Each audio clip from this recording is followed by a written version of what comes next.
ভাৰতৰ আটাইতকৈ ৰহস্যজনক ঠাই যাৰ অন্তৰালৰ ৰহস্য আজিলৈকে কোনেও ভেদ কৰিব পৰা নাই, য'ত দ্ৰুতগতিত বৃদ্ধি হয় বয়স, য'ত মানুহৰ অসংখ্য কংকাল পোৱা যায়, য'ত এৰাতিতে সম্পূৰ্ণ খালী হৈ পৰিল গাঁও, ওলমি থাকে মন্দিৰৰ স্তম্ভ। কেৱল কৈলাশ পৰ্বতেই নহয়, ইয়াৰ চাৰিওফালৰ ঠাইখনো ৰহস্যৰে ভৰি আছে।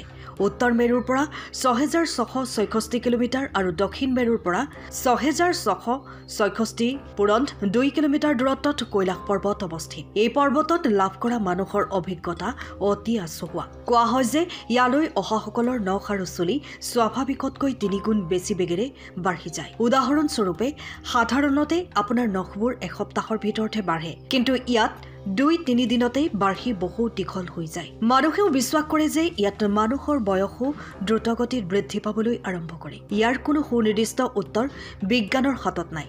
হয়তো এই কাৰণেই মানুহে মাউণ্ট এভাৰেষ্ট বগাব পাৰে, কিন্তু বহু ৰহস্যৰে ভৰা কৈলাশ পৰ্বত আৰোহণ কৰিবলৈ নোৱাৰে। মানচাৰোভাৰ হ্ৰদ।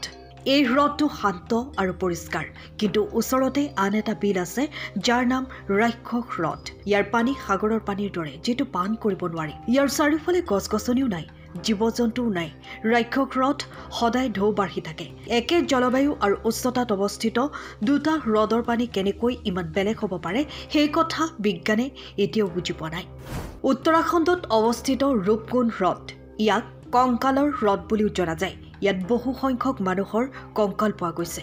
বিজ্ঞানীসকলে এতিয়াও বুজি পোৱা নাই যে এই কংকালবোৰ কাৰ, ইয়ালৈ কেনেকৈ আহিল, কেনেকৈ মৃত্যুমুখত পৰিল। কুলধৰা গাঁও।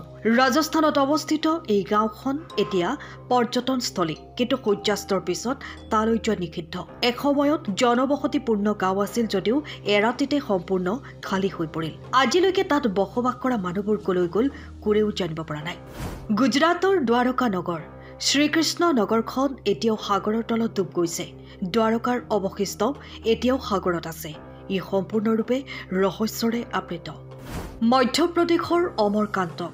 এই ঠাইৰ পৰাই নৰ্মদা নদীৰ উৎপত্তি হয়। ভাৰতৰ কেন্দ্ৰৰ পৰা উৎপত্তি হৈ উত্তৰ দিশলৈ বৈ যোৱাৰ বাবে ইয়াক পাতাল নদী বুলি কোৱা হয়। মহাৰাষ্ট্ৰৰ এলোৰা মন্দিৰ। এই মন্দিৰটো সম্পূৰ্ণৰূপে এটা শিলৰ পৰা খোদিত কৰা হৈছে। ইয়াক সম্পূৰ্ণৰূপে এটা শিলৰ পৰা ওপৰৰ পৰা তললৈ খোদিত কৰা হৈছে। অন্ধ্ৰপ্ৰদেশত অৱস্থিত বীৰভদ্ৰ মন্দিৰৰ ওলমি থকা স্তম্ভ। এই স্তম্ভটোৱে মাটি স্পৰ্শ নকৰে, তথাপিও ইয়াক আঁতৰোৱাৰ যিকোনো প্ৰচেষ্টাই মন্দিৰটো ভাঙি পেলাব পাৰে। কেৰেলাৰ পদ্মনাভ স্বামী মন্দিৰৰ এখন ৰহস্যময় দুৱাৰ। এই দুৱাৰখন এতিয়াও খোলা হোৱা নাই।